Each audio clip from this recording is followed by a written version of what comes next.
Hello students, I am Dr. A.B. Patil.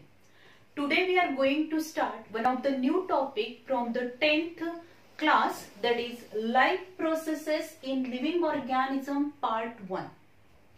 Already we know that there are various life processes which takes place in every living organisms. And to carry out all these biochemical process or life processes, there is a requirement of the energy, and this energy which is available from the food stuff.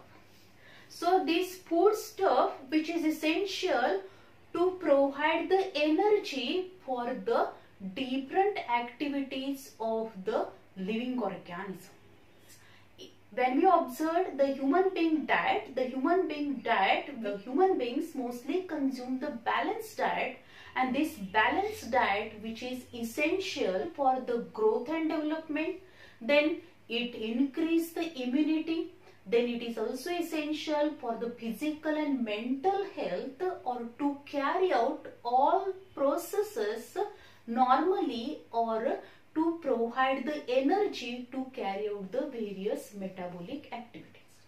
For the production of energy, the number of foodstuffs or the various type of the nutrients which are essential, and these nutrients which are available from these different type of the foods. Then already we know that the life processes which takes place in the living organism, and the various organ systems are continuously performing their functions in human body. जर आपण बघितलं, various organ systems are continuously performing their functions in the human body. म्हणजे आपण जर बघितलं तर human बीइंगच्या बॉडीमध्ये किंवा अदर जे लिव्हिंग ऑर्गॅनिझम्स आपण बघितले तर सगळ्या लिव्हिंग ऑर्गॅनिझम मध्ये वेगवेगळ्या लाईफ प्रोसेसेस होणार आहेत. म्हणजे प्रत्येक लिव्हिंग ऑर्गॅनिझम मध्ये ज्या काही मेटाबॉलिक ऍक्टिव्हिटीज होतात, फिजिओलॉजिकल ऍक्टिव्हिटीज होणार आहेत, बायोकेमिकल रिएक्शन्स होतात, म्हणजेच लाईफ प्रोसेसेस होतात. त्या लाईफ प्रोसेसेस साठी जी एनर्जी लागते ती फूड स्टफ मधून अवेलेबल होणार. आणि ह्या सगळ्या लाईफ प्रोसेसेस कॅरी आउट करण्यासाठी वेगवेगळे ऑर्गन आणि सिस्टीम हे टुगेदरली काय होणार आहेत तर वर्क करतील. म्हणजे जर आपण बघितलं, various organ system are continuously performing their functions in the human body. जर आपण ह्युमन बीइंगचा विचार केला तर ह्युमन बीइंगच्या बॉडीमध्ये अशा वेगवेगळे काय असणार आहेत, ऑर्गन सिस्टीम्स आहेत की ज्या कंटिन्युअसली त्याचं फंक्शन करायला लागलेलं आहेत. And along with these different systems, आता याच्यामध्ये जर आपण बघितलं, along with these various systems, आता या वेगवेगळ्या सिस्टीम्स कोणत्या आहेत तर digestive system, circulatory system, then excretory system, then the respiratory system, then the control system जर आपण बघितली, nervous system, then we observed that the different hormones which are present, म्हणजे जे काही वेगवेगळ्या सिस्टीम्स आपल्या बॉडीमध्ये प्रेझेंट आहेत त्या सगळ्या सिस्टीम्स ह्या कंटिन्युअसली त्याचं फंक्शन करणार आहे. आणि या प्रत्येक सिस्टीमचं एक फंक्शन आहे. जसं आपण बघू शकतो, excretory system for the elimination of nitrogenous waste component, म्हणजे जे काही नको असलेले कंपोनंट आहेत ते एक्सक्रीटरी सिस्टीमनी बॉडीमधून इलिमिनेट केले जातात. डायजेस्टिव्ह सिस्टीम आहे की ज्या डायजेस्टिव्ह सिस्टीम मध्ये जे फूड आपण कंझ्युम करणार आहोत त्या फूडचं डायजेशन केलं जातं.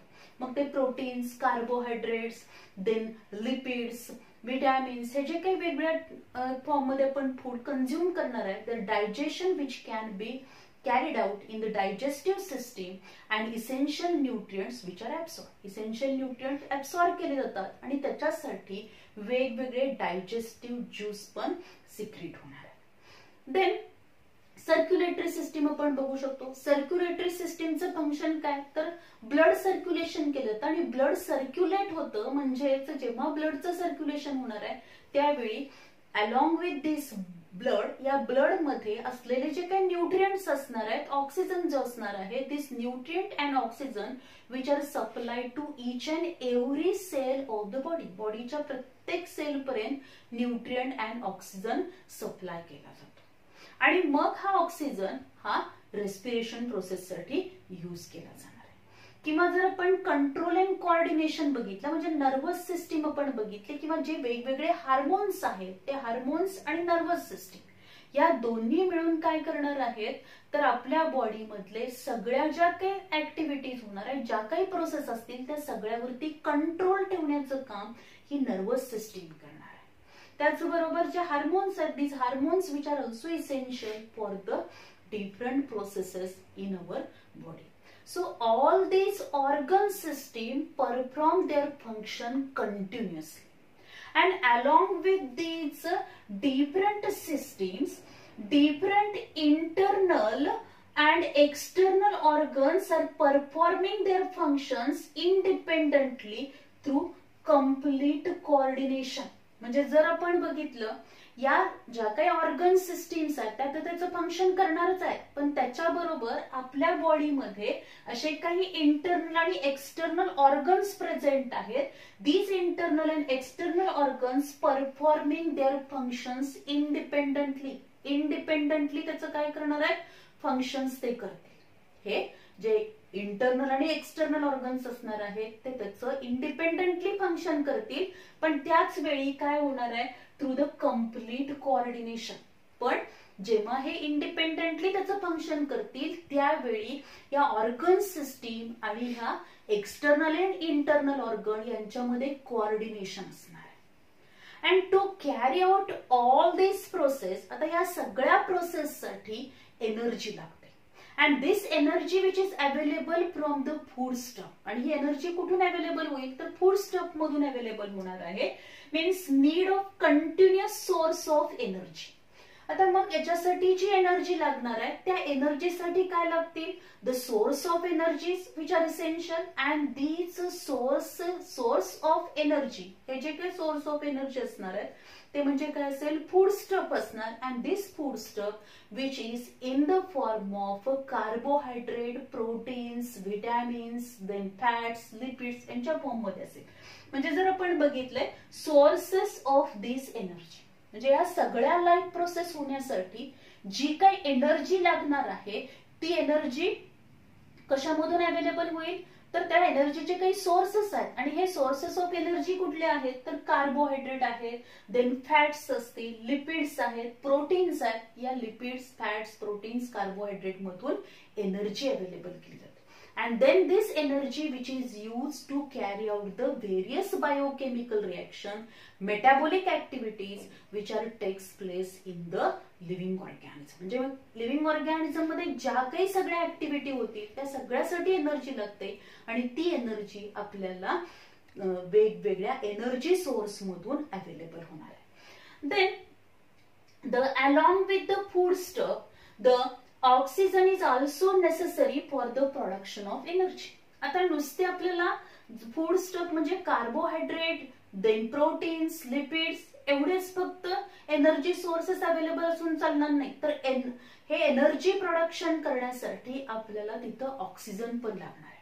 Means for the production of energy along with food stuff oxygen which is also necessary. Oxygen सुद्धा तेवढाच इसेन्शियल असणार आहे. देन द ह्युमन बिंग आता जर आपण बघितलं ह्युमन बिंग किंवा अदर अॅनिमल जे असणार आहेत all these animals which are heterotrophic. पण हे कसे आहेत हेट्रोट्रॉफिक आहेत. They can't prepare their own food material by the process of photosynthesis.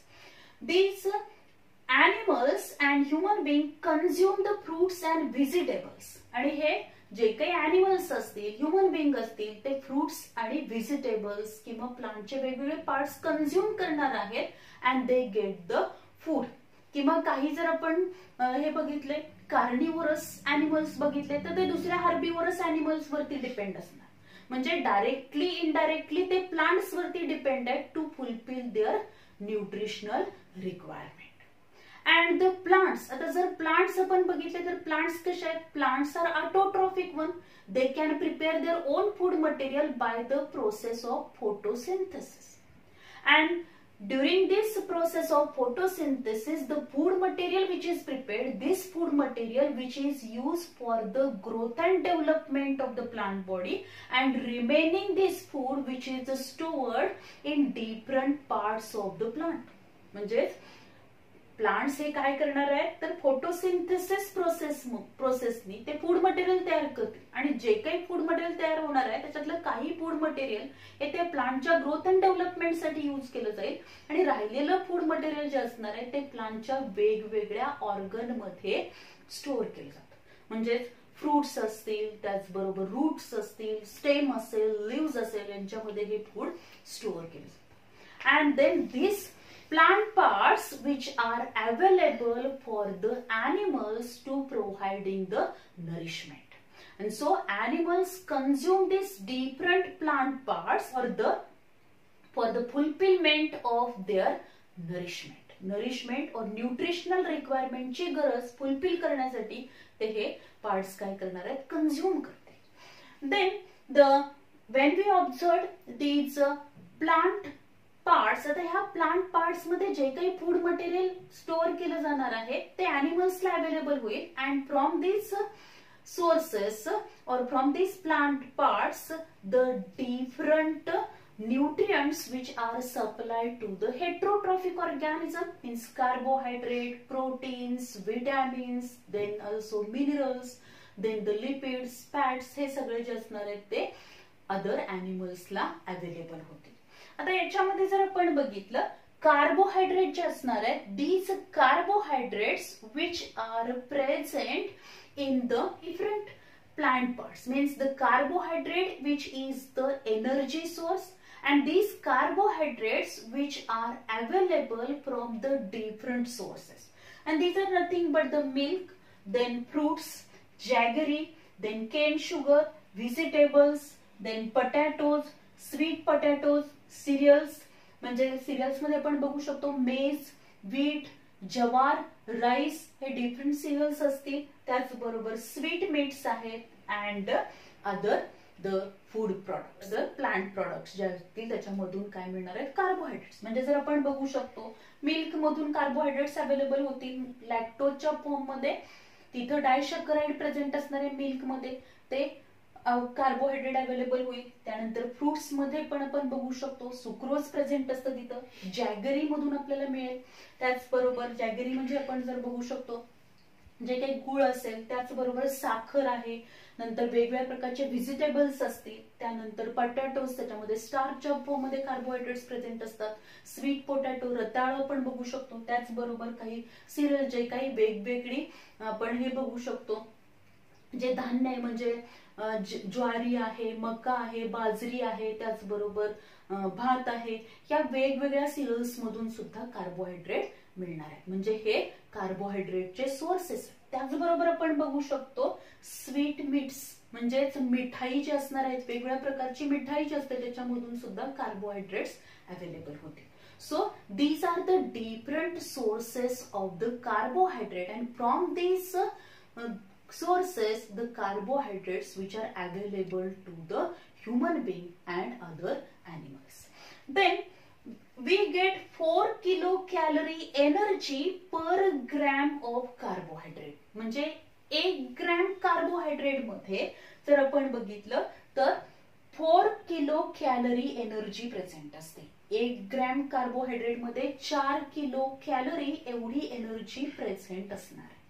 And in this way the carbohydrate which is the main source of energy and this energy source which is used during the respiration and then there is a complete oxidation of these carbohydrates means simple sugar and then at that time energy is released and this energy which is used to carry out the different life processes.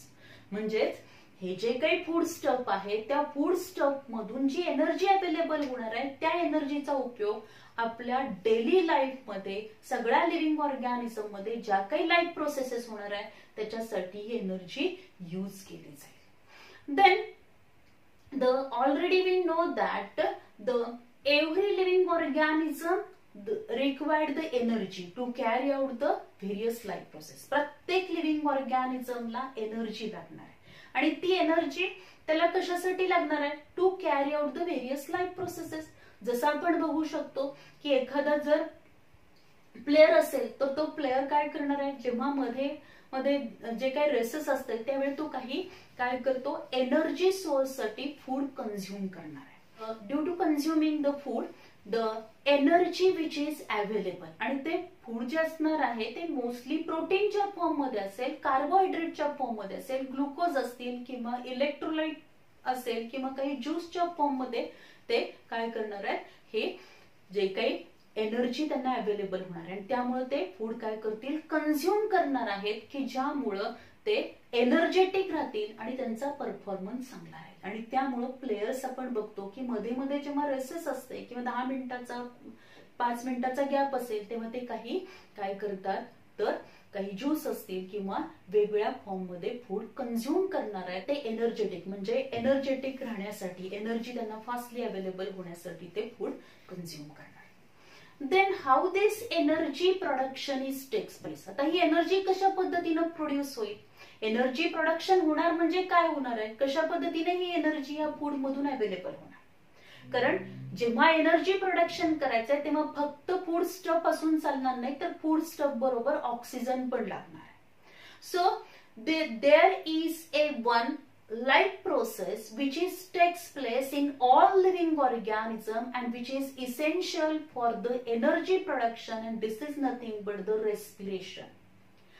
In the respiration, or the respiration is a biochemical process in which complex organic food material is broken down into simple inorganic component, and at that time energy is released, and this energy which is stored in the form of ATP. And these ATPs which are used whenever the body required. म्हणजे जर आपण बघितलं respiration process होणार म्हणजेच काय होणार आहे, तर या रेस्पिरेशन प्रोसेस मध्ये कॉम्प्लेक्स ऑर्गॅनिक फूड मटेरियलचं ब्रोकन डाऊन केलं जातं, सिंपल इनऑर्गॅनिक कंपोनंट फॉर्म होतील आणि त्यावेळी एनर्जी बाहेर पडणार आहे आणि ती एनर्जी एटीपीच्या फॉर्म मध्ये स्टोअर केली जाते. आता दोन टाईपचे रेस्पिरेशन असतात, एरोबिक रेस्पिरेशन आणि अनएरोबिक रेस्पिरेशन. जेव्हा रेस्पिरेशनची प्रोसेस ही in presence of oxygen होईल, then this is known as aerobic respiration. Means when the respiration is takes place in the presence of oxygen, then it is known as aerobic respiration. And when respiration is takes place in absence of oxygen, then it is known as anaerobic respiration. त्याला आपण anaerobic respiration म्हणणार. आता या respiration मध्ये पण आपण बघू शकतो बॉडी लेवल रेस्पिरेशन होणार आहे आणि सेल्युलर लेवल रेस्पिरेशन. तर बॉडी लेवल रेस्पिरेशन म्हणजे काय, oxygen and carbon dioxide exchange between body and surrounding, and this is nothing but the body level respiration. Body level respiration म्हणजे काय, ऑक्सिजन आणि carbon dioxide, oxygen आणि carbon dioxide यांच्यामध्ये exchange होणार आहे. The oxygen and carbon dioxide exchange between the body and surrounding. म्हणजे oxygen घेतला जाणार आहे आणि कार्बन डायऑक्साइड रिलीज केला जाणार, म्हणजेच सराउंडिंग एन्व्हायरमेंट मधला ऑक्सिजन घेतला जाईल आणि एन्व्हायरमेंट मध्ये बॉडी मधले जो काही कार्बन डायऑक्साइड फॉर्म झालाय तो कार्बन डायऑक्साइड सराउंडिंग एन्व्हायरमेंट मध्ये रिलीज केला जातो. म्हणजे या ऑक्सिजन आणि कार्बन डायऑक्साइड मध्ये जे एक्सचेंज होणार आहे in between the surrounding environment and body, this is called as a body level respiration. म्हणजे जर आपण बघितलं ह्युमन बिंगचा आपण विचार केला तर ह्युमन बिंग मध्ये रेस्पिरेटरी सिस्टीम प्रेझेंट असेल, and with the help of this respiratory system body level respiration which can B carried out. म्हणजे जर आपण इथं बघितलं ही आपण ह्युमन रेस्पिरेटरी सिस्टीमची डायग्राम बघितली तर आपल्याला इथं दिसेल जे आपला नोज आहे त्या नोजच्या नॉस्ट्रिल मधून एअर आतमध्ये जाणार आहे, ती नेसल चेंबर मध्ये जाईल, नेसल चेंबर मधून ती फॅरेंक्स मध्ये जाणार, लॅरेंक्स मध्ये जाईल, त्यानंतर ट्रॅकिया मध्ये जाईल. ट्रॅकियाचं परत काय होणार आहे, हा ट्रॅकिया जो असणार आहे त्या ट्रॅकियाचे परत it is divided into 2 branches. Then त्या ब्रांचेस पासून परत सब ब्रांचेस फॉर्म होतील, मीन्स ब्रॉन्काय, ब्रॉन्क्युओलाय फॉर्म होणार आहे.